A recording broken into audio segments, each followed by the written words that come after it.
Fala galerinha, bom dia, boa tarde, boa noite, boa madrugada para você que me assiste. Está entrando no ar mais um módulo de História comigo, professor Christian Souza. Lembrando a você que o material produzido nessas videoaulas é destinado única e exclusivamente aos alunos da Rede Pública de Ensino do Estado do Rio de Janeiro, que nesse momento de pandemia estão estudando através das orientações de estudo que foram disponibilizadas pela Secretaria de Estado de Educação.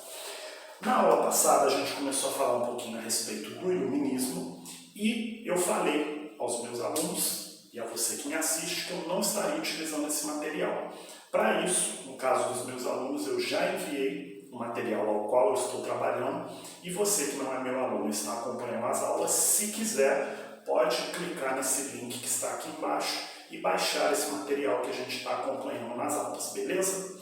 Bom, na aula passada a gente conversou então, como eu já disse, sobre o movimento iluminista, o que foi, quais foram os principais pensadores e o que eles defendiam. Beleza.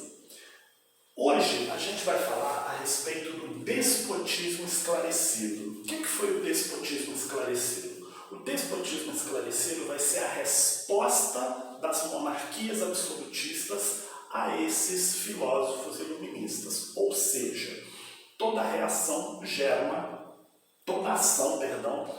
uma reação. Qual foi a ação iniciada pelos filósofos do iluminismo? Eles vão criticar veementemente o quê? O modelo de monarquia absolutista. Em resposta a isso, essas monarquias absolutistas vão agir. E daí, conforme eu falei aqui, o despotismo esclarecido vai ser uma resposta desses monarcas absolutistas às reformas propostas pelos pensadores do iluminismo, né? E aí eu puxei lá de trás do período da antiguidade a chamada política do pão e circo, que é o que eu falei aqui. No caso do despotismo vai ser uma política do pão e circo na era moderna. Por quê? Porque na Roma da antiguidade os imperadores davam trigo e diversão à população como forma de quê? De entretê-los, fazendo assim com que essa população se esquecesse dos problemas cotidianos que assolavam o Império Romano. Então, toda vez que a população ameaçava se rebelar por algum motivo, lá no período da Roma Antiga, o que o imperador fazia?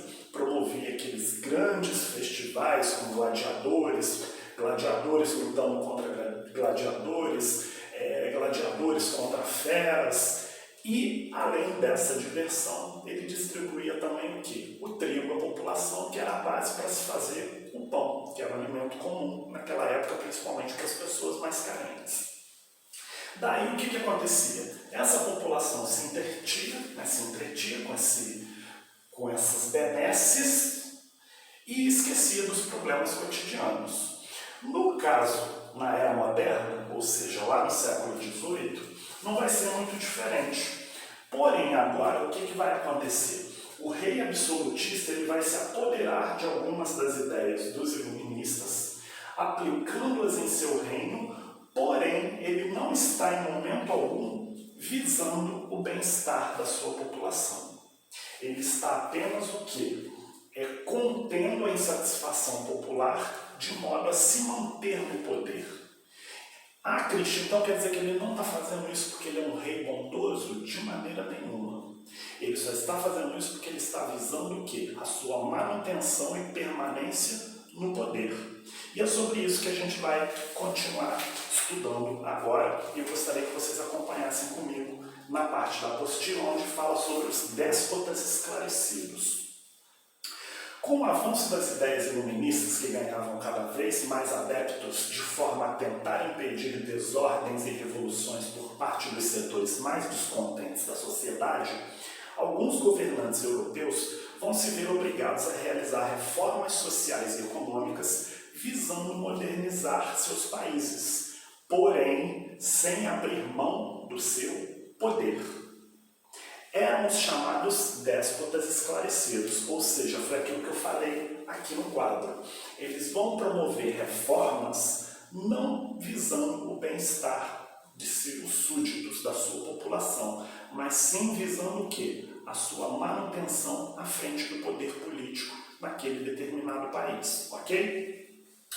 Os déspotas, como ficaram conhecidos os reis que aderiram às ideias iluministas, criaram uma legislação favorável ao comércio e à produção manufatureira, visando o fortalecimento da burguesia.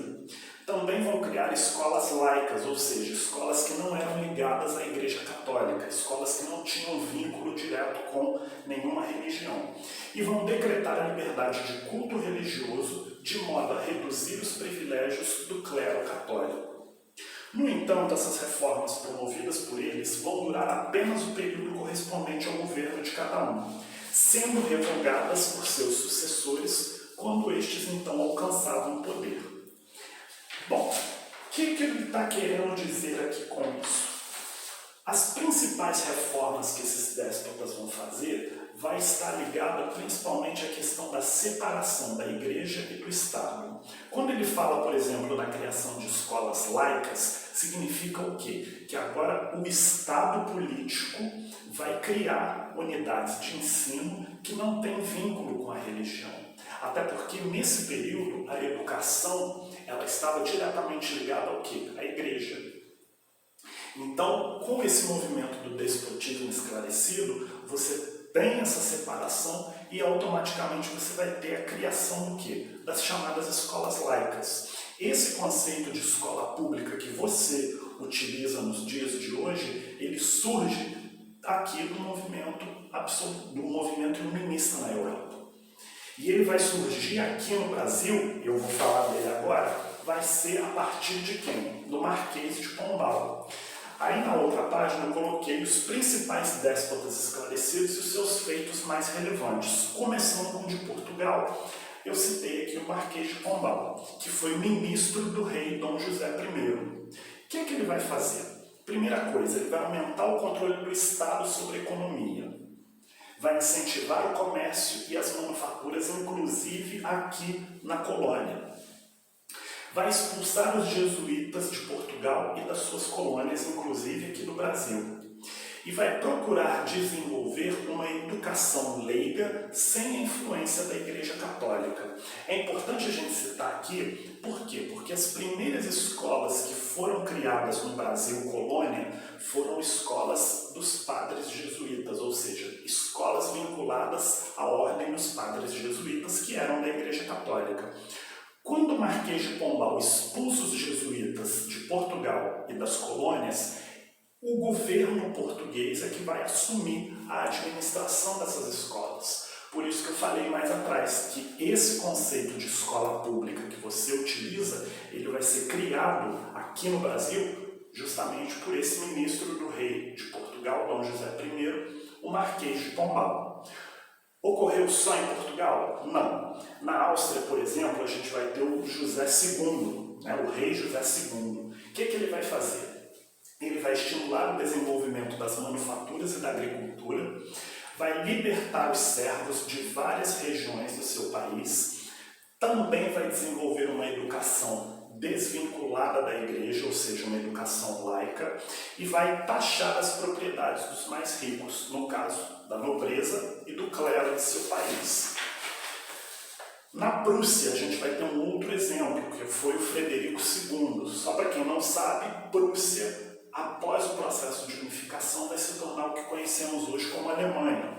Então, Frederico II da Prússia, ele vai organizar um exército prussiano, vai expandir os territórios do país, vai estimular o desenvolvimento industrial dentro da Prússia e, conforme disse, ele também vai incentivar a educação.